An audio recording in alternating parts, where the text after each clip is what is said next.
after a slight long pause. I have come again with a new topic for a prevention from cold, recent new cold weather. ठीक है, अभी cold ठंडी का मौसम आ गया है और इसी में से बचने के लिए मैं एक जो टॉपिक लाई हूँ, जो वीडियो बना रही हूँ, वो एलर्जी पे है, क्योंकि पेशेंट्स बोल रहे हैं हम आप एलर्जी पे बनाइए। मोस्टली मैं जो टॉपिक है मेनली एलर्जी राइनाइटिस के लिए पे बात करूँगी। एलर्जी राइनाइटिस क्या होती है, इसके सिम्टम्स क्या होते हैं, हम प्रिवेंशन कैसे कर सकते हैं और ऐसी कौन सी होम्योपैथिक मेडिसिन्स हैं जो कि कारगर है, जिससे हम लेकर के अपनी एलर्जी राइनाइटिस को ठीक कर सकते हैं। ठीक है, तो आप सबसे पहले मैं बात करूंगी कि अगर आपने मेरा चैनल लाइक नहीं किया है, लाइक करिए, शेयर करिए ज़्यादा से ज़्यादा। अगर आपने सब्सक्राइब नहीं किया है अभी तक, आप चैनल पे न्यू हैं, तो आप सब्सक्राइब करिए, शेयर करिए ज़्यादा से ज़्यादा, ताकि सभी को ये इन्फॉर्मेशन प्राप्त हो। अब बिना देरी किए मैं आपको बताऊँगी एलर्जी राइनाइटिस कहते किसे हैं।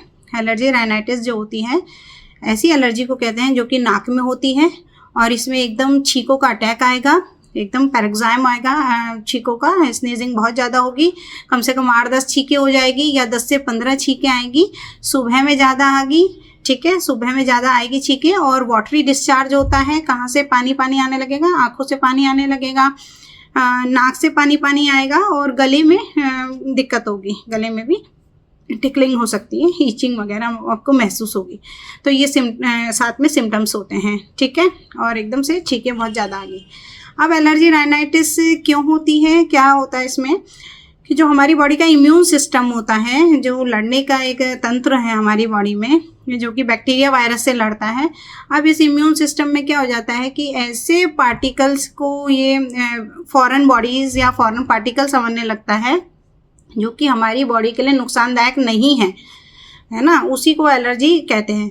तो जैसे मान लीजिए एग्जांपल, डस्ट पार्टिकल हैं या पॉलन्स हैं, जो फूलों के पॉलन्स निकलते हैं, उससे एलर्जी हो जाती है। एलर्जी राइनाइटिस में बात कर रही हूँ मैं, उसमें एलर्जी हो जाती है। तो क्या करते हैं, ये हमारे लिए डस्ट पार्टिकल या पॉलन्स या जो भी पॉल्यूशन, ये इतना हमारे लिए हार्मफुल नहीं है कि वाटरी डिस्चार्ज होने लग जाए। तो हमारी इम्यून सिस्टम जो होता है वो ये समझने लगता है ये फॉरेन पार्टिकल्स हैं और उसके कारण एक सब्सटेंस रिलीज करता है जिसे हिस्टामिन कहते हैं।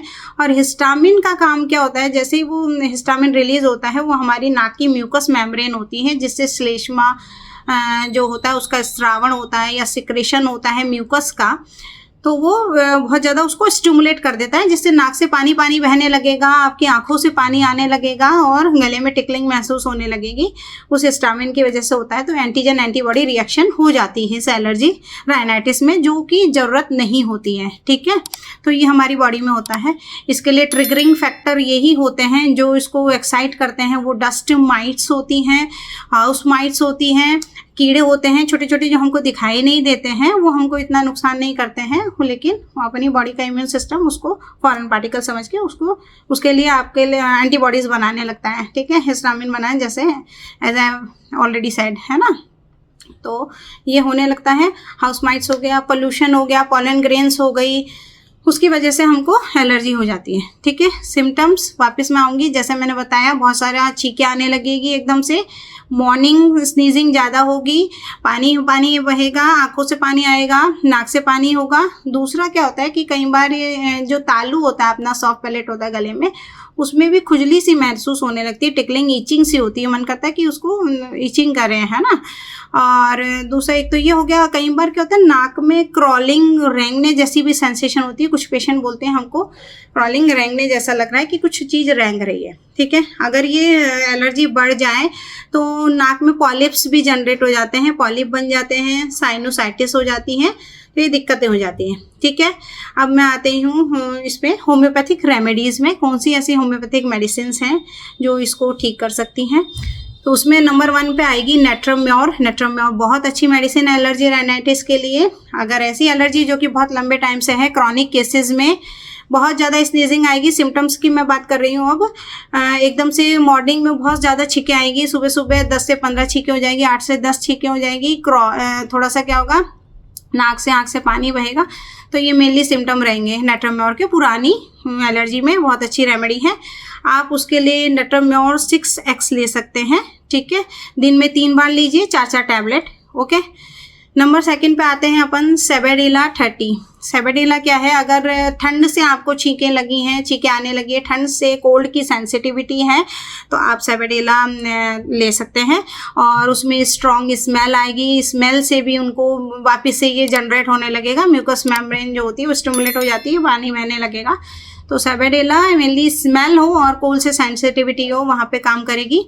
सेबेडिला 30 जो है दिन में 2 बार आप ले सकते हैं, ठीक है, सुबह शाम लीजिए और 2-2 बूंद इज सफिशेंट, ठीक है।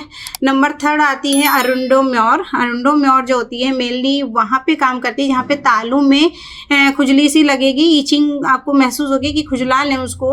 और दूसरा क्रॉलिंग जो मैंने बताया था, नाक में क्रॉलिंग जैसा लगेगा कि कुछ रेंग रहा है, तो वहाँ पे अरुंडोम्योर काम करेगी।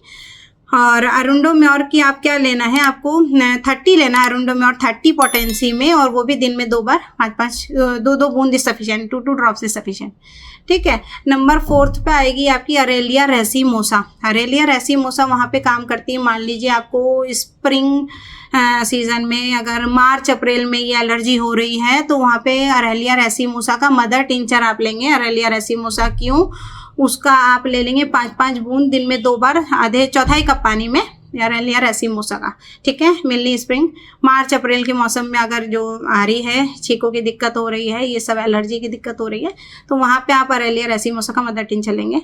लास्ट है डल्कामारा 30। अगर समर में आपको दिक्कतें हो रही है, डल्कामारा वहाँ पे काम करेगी, उसकी भी आप दिन में 2 बार लेना है, 2-2 बूंद इज सफिशिएंट, ठीक है। तो ये सब हो गया होम्योपैथिक मेडिसिन के बारे में। डिस्क्रिप्शन पे मैं लिखूंगी, आपको मैं दोबारा दोहरा देती हूँ। नेट्रम्योर 6x में लीजिए। सेकंड है सेबेडिला, थर्ड है अरुंडोम्योर, फोर्थ है अरेलिया रेसिमोसा का मदर टिंचर, एंड फिफ्थ है डल्कामारा 30। ओके, ये सब मेडिसिन हो गई। प्रिवेंशन में हम क्या करेंगे कि अगर डस्ट माइट और इससे आपको दिक्कत होती है, आप उसको पहले से ही, जिसको नहीं है वो भी क्या करें कि थोड़ा सोफ़ा वगैरह के कवर हैं या फिर कारपेट है उसको झाड़ दिया करें या धूप लगा दिया करें। तो ये सब आप कर सकते हैं, बीच बीच में उसको चेंज कर दिया जाए। बेडशीट वगैरह को टाइमली चेंज करना ज़रूरी होता है, तो आप एलर्जी राइनाइटिस से बच सकते हैं। तो आप शेयर करिए ज़्यादा से ज़्यादा। Okay, thank you so much.